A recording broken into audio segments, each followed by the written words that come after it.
What's going on, Dolphins? It is your boy Dillon, and I'm here to do one of my quick hit scouting report videos. I got two of them I'm going to do today. This first one is going to be for the New Orleans Saints, so let's go ahead and jump right into it. So the Saints ended up losing to the Falcons.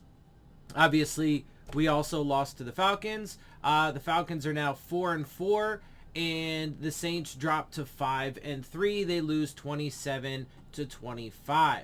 So the Saints had 376 total yards, giving up 366. They had 267 through the air, giving up 332. They had 109 on the ground, giving up only 34. They had 5.4 yards per play, giving up 6.4. They did lose one fumble, did not get any fumbles, and neither team threw an interception. Let's see, New Orleans let up one sack but got two of their own. They were only 30% on third down, allowing 38%. They had the ball for 32 minutes and 21 seconds to the Falcons 27-39. The Saints had 10 penalties, Falcons had 6. All right, let's take a look at this. So Trevor Siemian was 25 of 41 with 249 and 2 touchdowns. Taysom Hill threw 2 passes for 33 yards as well. Alvin Kamara led the way, 13 rushes, 50 yards, and a touchdown with a 3.8. Mark Ingram added 9 for 43 and a 4.8. And Alex, Arma, 2 for 12 yards and a 6 average. Alvin Kamara led the way in receiving, 4 of 7 for 54. Traquan Smith, 3 of 4, 53. Deontay Harris, 6 of 8 for 52. Adam Troutman, 4 of 7, 47. Kenny Stills, 2 of 5 for 30 and a touchdown. Marquez Callaway, 3 of 6 for 25 and a score. And Mark Ingram, 5 of 5 for 21.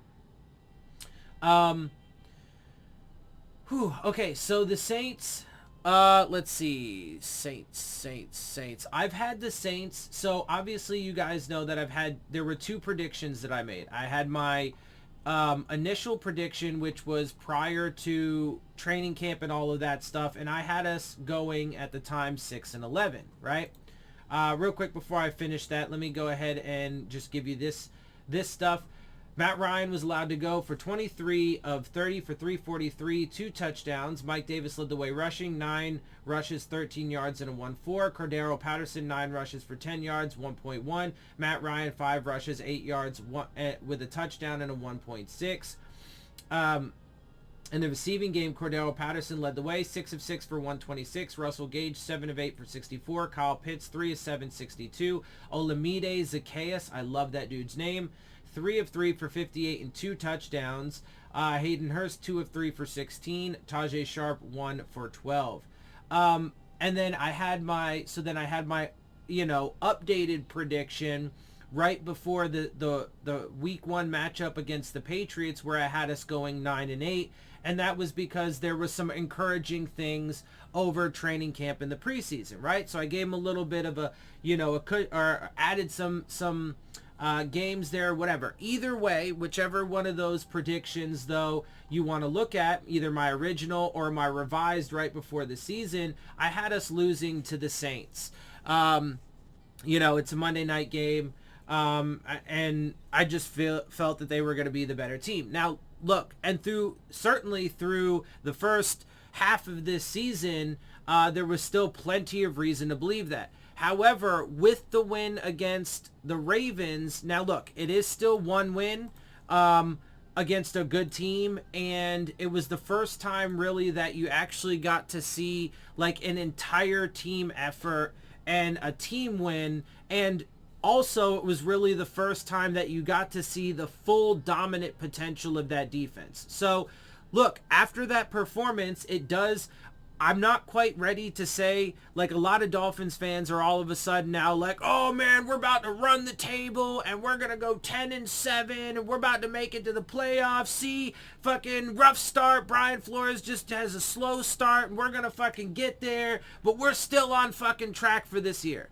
Okay, I hope that's the case. I really do. I'm not quite ready yet to get there. Our offense still struggles, but they actually showed some reason why there is some hope for us to at least have, a little bit of a rebound at the very least through the back half of the season.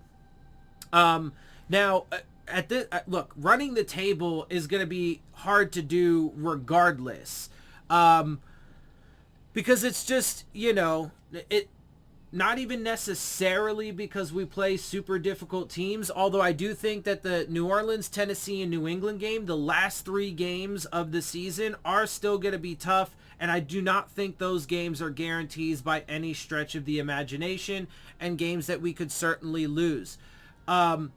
New York Jets twice, Carolina, and the Giants, those look like all very winnable games at this point with the performance they put up against the Ravens. But this team still has a lot of issues with the coaching. The offensive line is still absolutely fucking garbage and still the worst in the NFL. The offense still isn't very good overall, right? With that being the Achilles heel. And the defense needs to play like that consistently. So I'm not quite ready to say that they're going to run the table, go 10-7, and make it to the playoffs. That would be lovely, but I'm trying to keep it realistic, and I'm going to take it 1 week at a time, and I want to see how these guys continue to perform week in and week out and see if they can string it together and actually, and see what they can do. 1 week at a time. It obviously will start with the Jets in New York. We'll see how that goes. But for now, let's get back to this, because I think that, like I said, the next 4 games, New York, Carolina, Giants, then we have our bye week, then the Jets again. If we do win those 4 games, then I think the real test will then, come against the Saints on Monday night, then Tennessee the following week, and then New England to end the season. Because at this point, the next 4 games are all games that they should win. And they were all games that they should win at the beginning of the season with the expectations, right? And the expectations for those other teams. I know I'm going off a little bit, but I wanted to say this, right? So those are all should be winnable games. Now, again, I know a lot of Dolphins fans are just like super big homers, and they're like, look, bro, we beat the Ravens. We can beat anybody. And they're going to look at New Orleans and Tennessee and New England, and they're going to find all kinds of reasons. Oh, Derrick Henry's not going to be there in Tennessee, and, blah, blah, blah, whatever. And I get that that is an important factor, but a lot of Dolphins fans are at this point back to their, preseason fucking form before the season even started, where they think we're just going to fucking win every game no matter what, point blank period, and we're just that good of a team.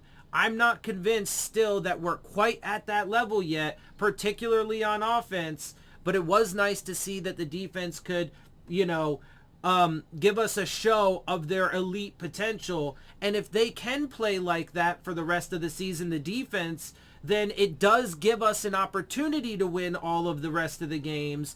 But it's not going to be a guarantee because the offense is still not anywhere close to being a playoff team or playoff unit.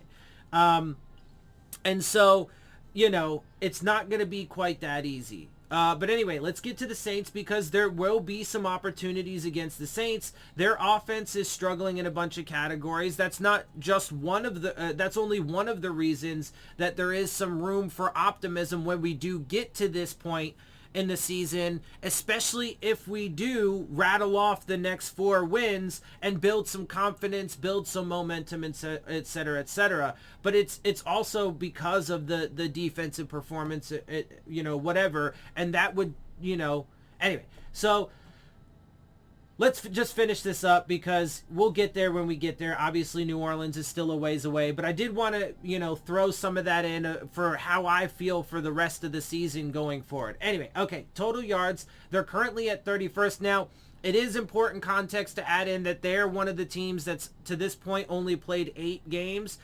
The Dolphins are currently the only team that's played 10 games. Obviously, that's going to change after tomorrow and we get through the Sunday roundup of games. But the Saints are one of the only teams as of right now that's, a handful of teams that's still only at 8 games. So they keep that in mind when we go through this, but they are currently 31st in total yards with 2,517. They're 28th in yards per game with 314.6. They're 31st in the league in passing with 1,623 total and 202.9 per game. They are 14th in the league in rushing, though, with 984 total, and 10th with 123 per game. They're 14th in points at 201 total and 12th in per game average at 25.1. So their total yards and their, passing yards, not particularly great. Rushing, they do well at, and they're pretty good at scoring points. So that's why, when it comes to the Saints game, can our offense keep up with their offense? Now, when it gets to defense, again, if our defense continues to play like it did for the rest of the year, like they did against the Ravens, then I think, when you look at our defense versus their defense, even though they're pretty good in a lot of categories, I think our defense is at least comparable, if not better, to theirs. So again, there are some opportunities here. But their defense is tough, and it will make it hard for our offense to move the ball and score points. They're currently 11th in total yards at 347 per game. Passing yards, they're 28th, so that's where there would likely be an opportunity, right, in the passing game, because they're giving up 288.9 per game, which is 28th. And theoretically, if the Dolphins have a strength on offense, it's their passing attack. But the ironic part about that is we also have the worst offensive line in the league, who gives up the most amount of pressures, et cetera, et cetera. So that's why, when it comes to the offense, it's hard to be confident in that side of the ball, because even though, ironically enough, we're far better at passing the ball statistically up to this point than we are running the ball, it's just a weird thing because our offensive line is so fucking garbage. And frankly, though, we're not particularly great at passing the ball because of that. I'm not saying, that's our strength, and so that automatically means we're in the top half of the league, but or a top 5 unit or a top 5 passing team, because obviously we're not. But it's better than our run game, right? Anyway, but they're first in the league, giving up 73.8 yards per game. Points per game, they're 5th in the league, even though they've only played 8 games. And this is why I say that is important, because, even still having played less games, they are in, a lot of good positions for important categories here. But anyway, 19.4 points per game. Takeaways, they're okay in the takeaways department. They do have 13 on the season. Again, 2 games behind us, 1 game behind pretty much the rest of the league. But that has them at 13th or 7th after ties. They have 11 interceptions, which is not good for our passing offense, right? That doesn't bode well for our passing offense, because they're currently 5th in the league, being behind a couple games, 3rd with ties included. Not very good with fumbles, only have 2, 29th on the season, or 7th after ties. They're okay in sacks, not particularly great. They have 18, which is 21st or 8th after ties. They are pretty good in passes defensed. Again, not very good sign for our passing offense. They have 42, which is 7th or 5th after ties. And then, of course, third down defense, they're pretty good at that with 37.6% given up, which is 9th. Also not a very good sign for our offense. So, again, against the Saints, I think at this point in the season, that will really be the next true test for the Dolphins.